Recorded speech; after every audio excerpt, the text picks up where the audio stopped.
Hey everyone, Eric with Rockin H. In this video, we're going to make a service truck using this Kenworth W900A and this Frederick Harvesting tandem axle service bed. The only reason I call it that is because I measured one of their service trucks, or their bed on their actual service truck over in Alden, Kansas, and here we are. So we'll set that down and we'll talk about this cab. This is a random cab I bought as a donor to make something else out of, and I thought, well, it's just sitting around here, I'm not using it, it's time to move it down the road. And this would be a great tutorial for you beginners who might be watching this. So if you're already a seasoned vet at customizing trucks, please type in any comments, anything to help other people out. But if you're brand new to customizing, this is a perfect project, and you're going to see why in a little bit. So I've already taken some parts, like the bumper's gone. When I got this, the front wheels were gone, so I put some floats on it. The sleeper's gone, and we're just going to go ahead and continue customizing this until we get us a cool looking service bed. Let's go. Okay, the service bed, we really don't have to do anything with that. We're going to paint it white, so we kind of, I don't know what shade of red that is, but we know we can get close with white, so we're just going to paint it white, and then we'll add some accessories in the bed. But for now, we're going to set that off to the side, and we will strip this down so we can do something else with it. So if you want to do a project like this without having to stretch or shorten a frame, here is the magic number. From the back of that cab to the end of the frame is 3 inches. So if you can find a truck that has this same measurement, you can add this service bed to your cab without having to shorten or stretch the frame. So a little tip there, and here we go. So we do need to remove some accessories because that bed, obviously, this is in the way, these quarter fenders, back fenders, tank, all that's in the way. So let's just go ahead and start taking this off. All I'm doing here, it's just, there we go. Just using my knife, and I'm gonna save all those parts in a parts bin. And there again, just with my knife, between the diecast and tank, I turn. These I just kind of break off. It looks like there's no way to push from the inside out to remove these quarter fenders. If you want to save these quarter fenders, here's a way to do it. If you don't want to save them, it doesn't matter. But here we have that peg right there. And I'm just using my side cutter here in between the diecast and the fender. I'm not squeezing hard, just gentle, right? Okay, fifth wheel plate's got to come off. And then these fenders, they plug into the back of that. I normally don't reuse these, so I'm just breaking mine off. I'm going to cut that flush. They do, if you do want to save them, they plug in right here, and you can sometimes wiggle those out. Now let's test fit our service bed and see where we are. Okay, so you can see these 2 points right here are kind of holding it up. If you don't have power tools or a Dremel or anything like that, or a file, you can actually leave these fifth wheel attachment points there. The gap between the top of these tires and that service bed isn't really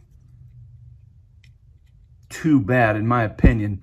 I kind of like it. I prefer it to set a little closer. So what I like to do in these situations, I'm going to go ahead and remove these 2 tires. And then I like to sand all this down and then use plastic shims just to raise it up to the level that I like that. And when I do that, I also get a really nice surface to glue to. Even though we're not going to play with this and handle it a whole lot, I just like doing that much better. However, again, if you don't have access to power tools, you're a little shy to take this apart, you can leave those attachment points in there and then use plastic shims on the front and maybe even on the back to get this where it sets level and you have a nice surface to glue to. As you can see, I went ahead and sanded all this down. I took a file to remove some glue up here, and I added shims to the underneath this service bed so everything sets level in the way I want it to look. Now, what do you use for shims? I'm using random pieces of scrap plastic. You can use anything. It's up to you. Whatever you have on hand, use that. You don't have to go buy fancy stuff if you don't want to. Now, I did go ahead and glue all this together. I dry fit, I test fit. I'm going to show you in a minute. That way I can paint the whole thing and it'll be white nice and pretty. So let's take a look at this. This is kind of the look I want. I want it to be, you know, somewhat, so here's the look I'm going for. You can see there's my gap between the cab and the back of the bed, or front of the bed, and then this is how it will set over the axles, just like so. So now what I'm gonna do, I'm gonna paint the bed, I'm gonna paint a welder, oxyacetylene tanks, and an air compressor, other things I'm gonna put back here. That way when the glue is dry, or that way when the paint is dry, I can go ahead and add those accessories all at the same time.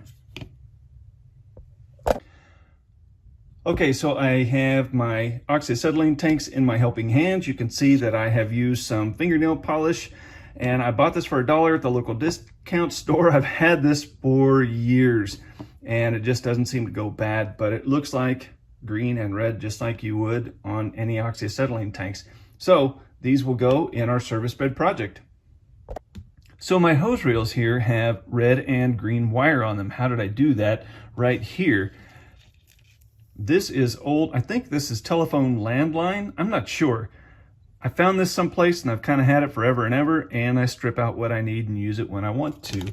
So you can see the two colors here that I used right there. Then I have my air compressor. You'll notice this peg right here. This is where I had it in my helping hands. I'm going to cut that short, and then I will actually sand that smooth so it sets level in our service bed. And then of course we have the welder. I don't really get too detailed on that. I painted it blue because I think Miller has a blue welder. Anyways, that's why everything's blue, it matches. I'm like I said, I'm lazy. I've also got this yellow light bar that I'm gonna put on the service bed, and yeah, and then we'll just keep moving forward. All right, we are ready to put all of our accessories on this service bed. You'll see that I painted it white. It looks beautiful. Got it glued on the frame, no problems there. Nothing, that's not rocket science. Just use your favorite glue. If you need a glue, this is what I sell and what I use pretty much exclusively. I don't really use anything else. And we are ready to deck this thing out. So where do you put all this stuff? I have no clue. If you've got a real one that you're making a model of, I guess that's something to go by. I just kind of put stuff where I just put it wherever I want. Seems like that's a good place for an air compressor. We've got a welder here. We're going to put some glue on the bottom of this and put our welder, I don't know, let's put it right here. It's entirely up to you where you put stuff in your service bed. And as always, I think I've mentioned it before. If not, I'm saying it again. I always leave a little bit of the wire. So when I buy these things, I buy like 100 of them at a time, and they're all connected. So I leave a little bit of those parts that I connect it with on there so you can use your helping hands to hold these parts when you're painting them. So now it's nice and smooth. We can stick this where we want, okay? But before we get to that, let's go ahead and put our oxyacetylene tank in. We have our acetylene first.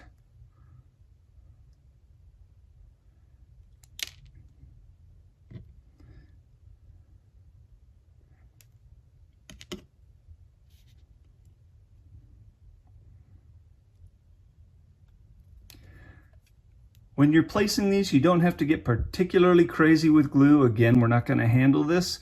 We're going to let it set on a layout on a shelf. We're going to move it around. Our buddies will come over and look at it periodically, but by and large, we're not handling this, so you don't have to get really crazy with glue.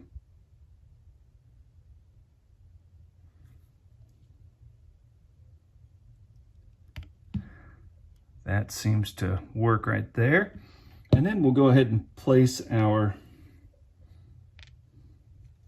hose reels for our leads right nearby. It seems like on modern service trucks, a lot of what you're seeing here is enclosed in these cabinets down the side. So you don't, at least in my experience, recently, in the last few years, it seems like more and more guys keep all that stuff hidden in cabinets. So you don't necessarily need to have this out like you see here. Okay, next we'll go ahead and put a light bar on. Just because we have a light bar, we're going to put one on because I have one.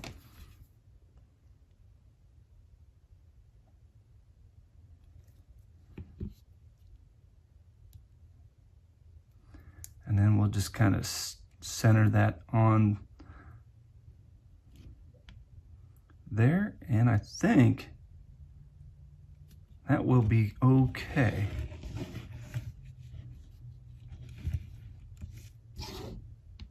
I think I like that. Yeah, and there we go. Now, if you wanted to put a fuel tank in there, you could put a fuel tank in there. You can come back here and color in these lights if you want to color in the lights.